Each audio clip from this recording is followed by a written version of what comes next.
Thank you, Steffi, and thank you to all of you.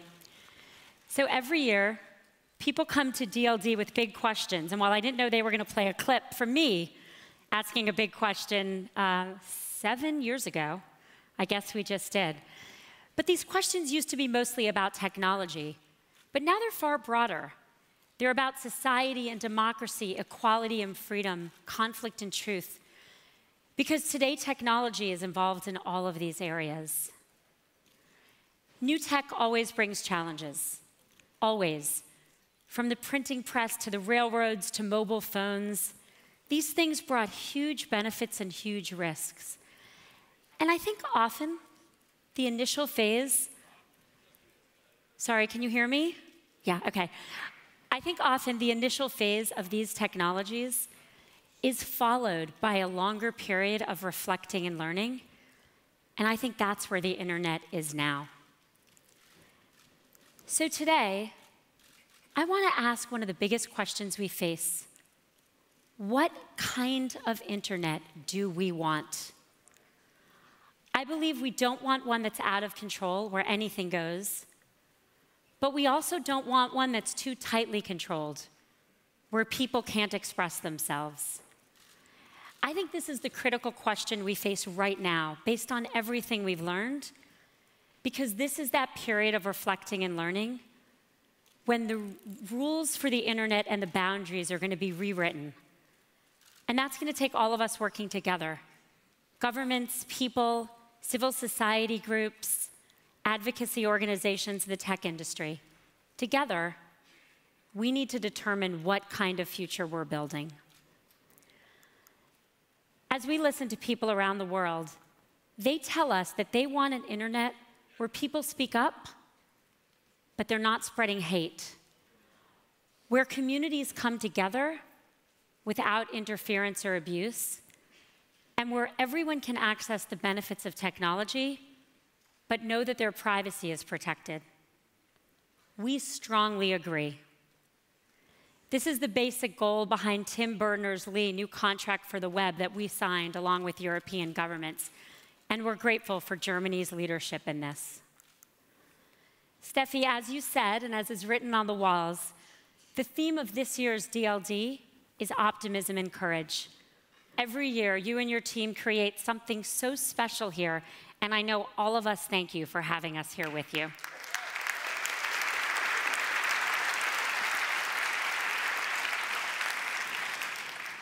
And I think that's especially important this year because we need both optimism and courage.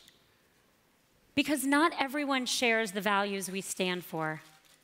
The very idea of an open, connected world where people can use technology to empower themselves is in some ways under attack from a minority of people who want to spread hate and misinformation, from hackers who just want personal gain, from countries who want to interfere in elections and who want to quiet voices or control their own people, and from those who somewhere deep down don't really believe everyone deserves a voice.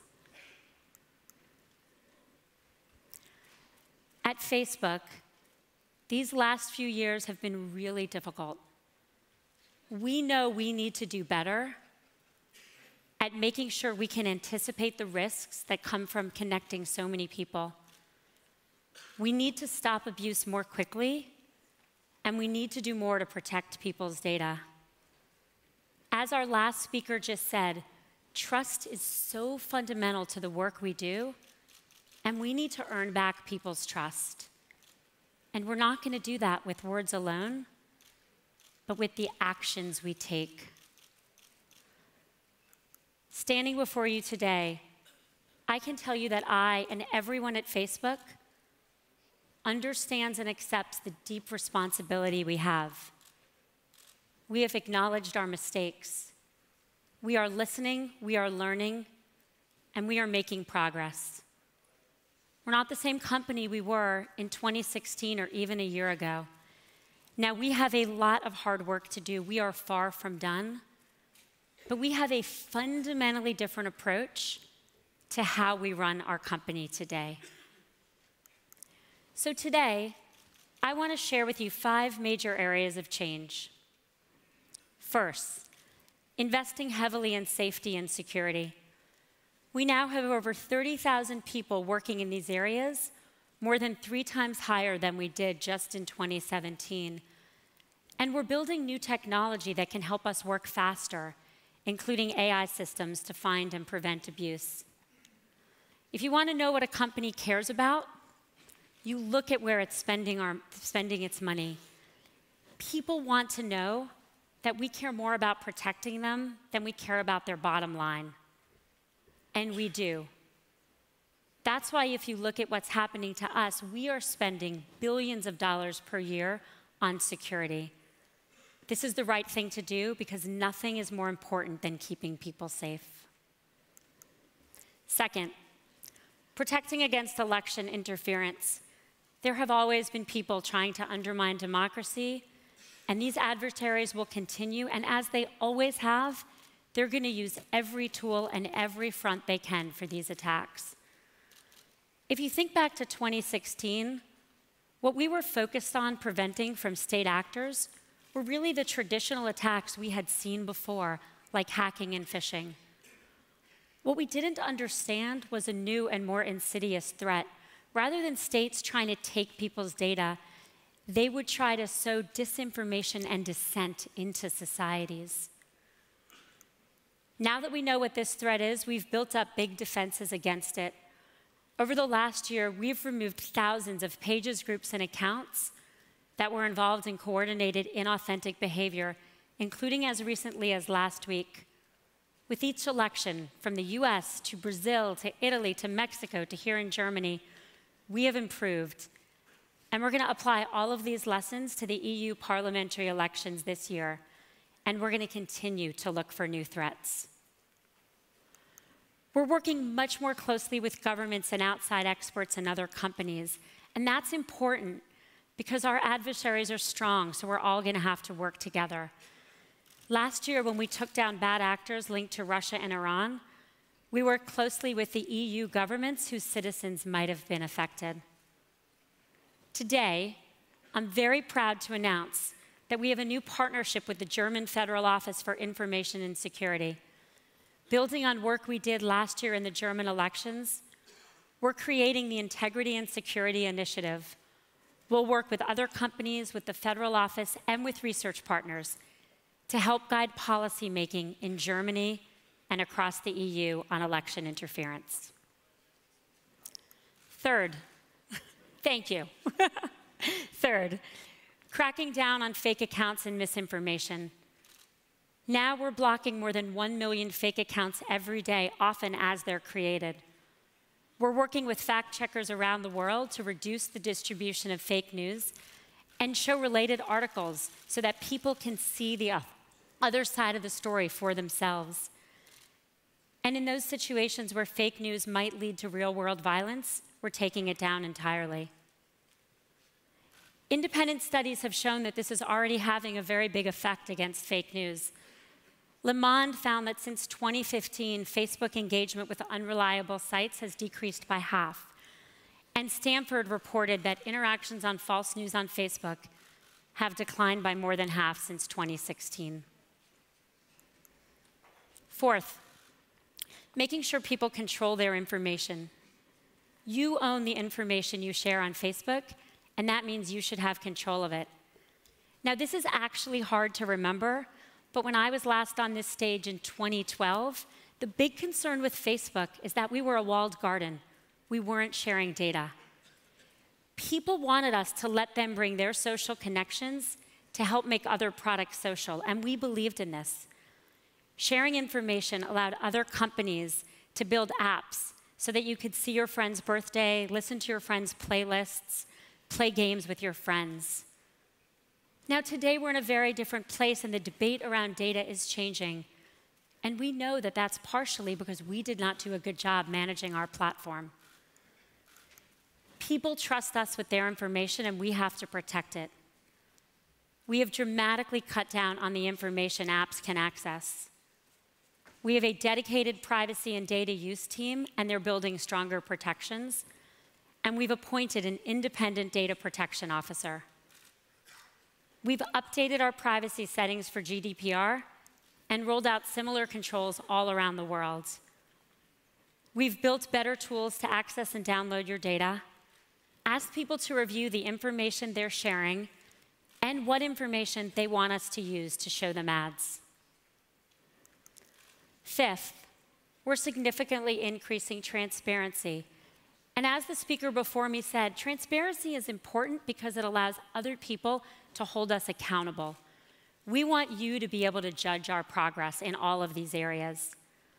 Now, for many years, we've published reports on the government requests for information, but just last year, we published our first community standards enforcement report. It shows how much bad content we found and removed, and importantly, how much we've missed. By next year, we're going to release this every quarter with a press call, just like our financial results, because it's just as important. We've also set a new standard for ads transparency. Anyone can go to any page and see all the ads a page is running, whether or not they would be shown to you. And we're launching new tools in the EU ahead of the elections in May. Now, the changes in these 5 areas are significant, but we are far from done. We know that some people are concerned about the amount of power we and other large tech companies and platforms have. We know that some decisions need to be taken by society, not just by us.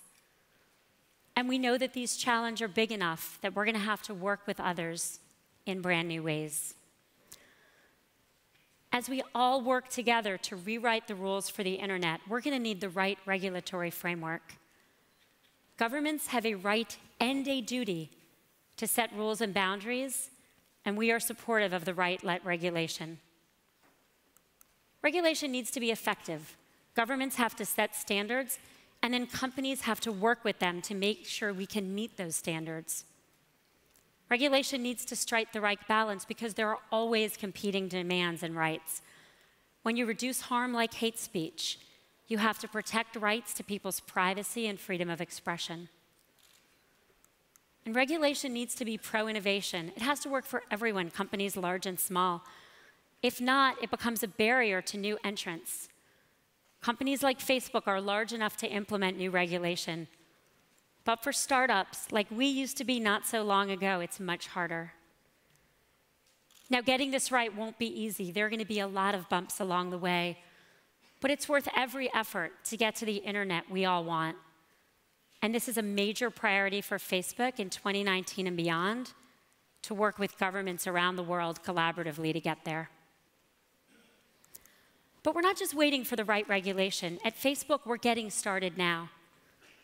Mark has said that we've come to believe Facebook should not make so many important decisions about free expression on our own. So we're starting an independent body where people can appeal what can be shown on Facebook, and we're going to adhere to the decisions this independent body makes. We'll be starting this in pilots later this year. And we've just announced that we've partnered with the French government on content regulation. A team of regulators chosen by the Élysée is now studying how we fight hate speech so that we can learn from each other and set the right rules together. Now, all of this work is particularly important in new technologies.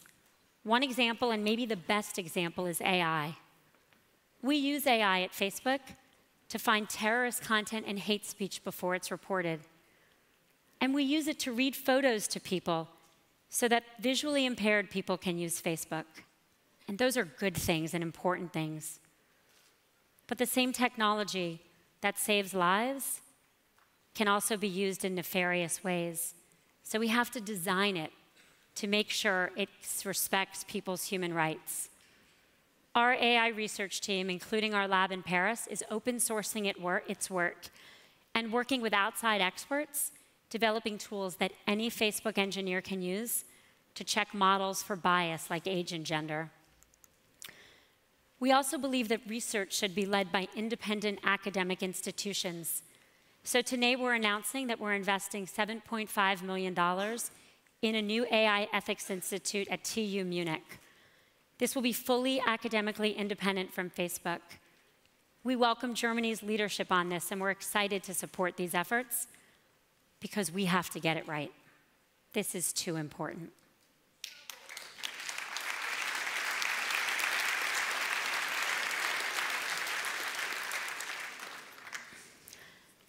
Speaking for Mark, for myself, and for everyone at Facebook, we are more determined than ever to keep people safe, and we're taking strong action to do it. And we are more determined than ever to work with all of you to build a better and safer internet. We have to do this because so many people use technology for good. Every single day, people use technology to make a difference. In 2015, Jose Naughton from London saw that devastating picture of Alan Kurdi, the 3-year-old Syrian who drowned crossing the Mediterranean. She started with a hashtag and a goal of raising 1,000 pounds.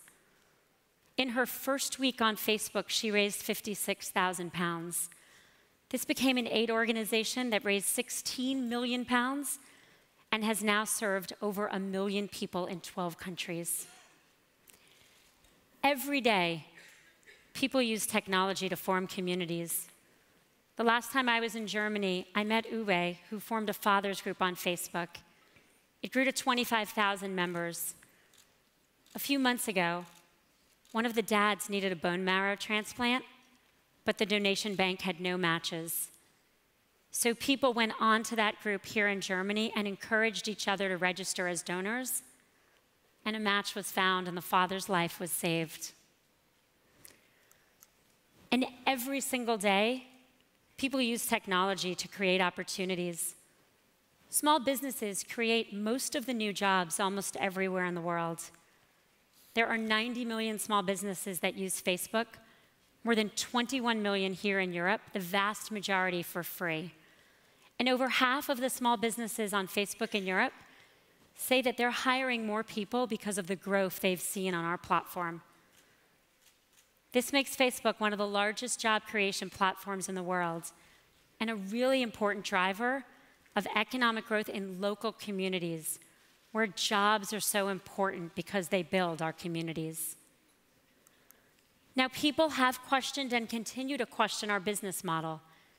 They worry about privacy given that our business model is relevant advertising. But showing people relevant ads and protecting privacy are not at odds. We do both. We do not sell people's data. We do not give people's information to advertisers without their permission. What we do is use information in a privacy-safe way to show people things they might be interested in. People see more relevant ads, and small businesses that can't afford to buy TV or billboards are able to reach people in ways that previously only big companies could, and that's allowing them to grow and hire. We also give people controls to block and manage the ads they see. This business model protects people's privacy and allows us to provide our services for free all over the world, which is so important if you want to give everyone a chance to have voice. We're also committed to investing in economic growth off of our platforms. Last year, I announced in Europe that we'd be training 1 million people and businesses here in Europe by 2020. I'm proud to say that we're more than halfway there, with partners like Freeformers who are training people in digital skills so they can enter this new job market.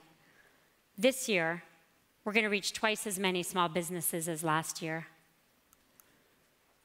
7 years ago at DLD, I had no idea Steffi was going to show the clip. But someone asked me, I think right before what I said, what I thought the impact of social media was on democracy. And I said that giving people the ability to use their voice, you give them the ability to change things. 7 years later, I believe this more than ever. The tools that are abused by the few are the very same tools that allow so much good for the many. And that good is worth fighting for.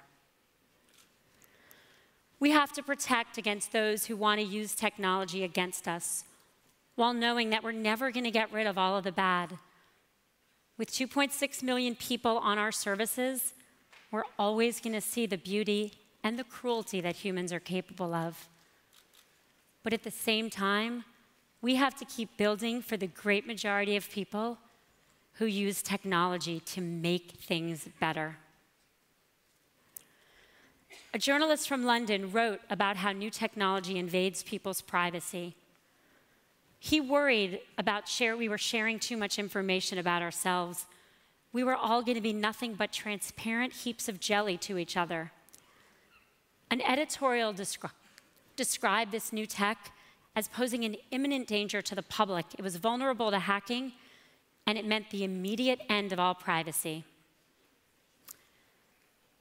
This was written more than 100 years ago about the telephone.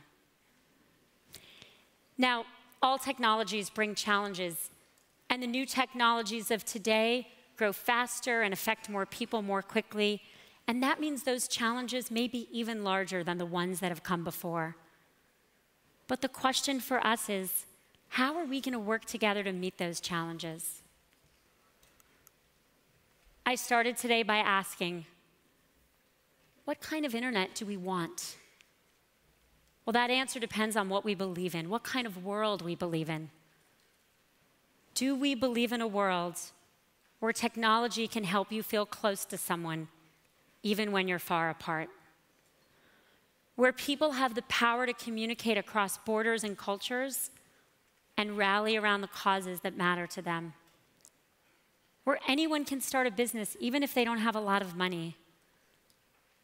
And where more people get a chance to use their voice and have an equal right to be heard. That is the kind of world we stand for. I believe everyone in this room stands for. And that's what we can achieve if we all work together. Thank you.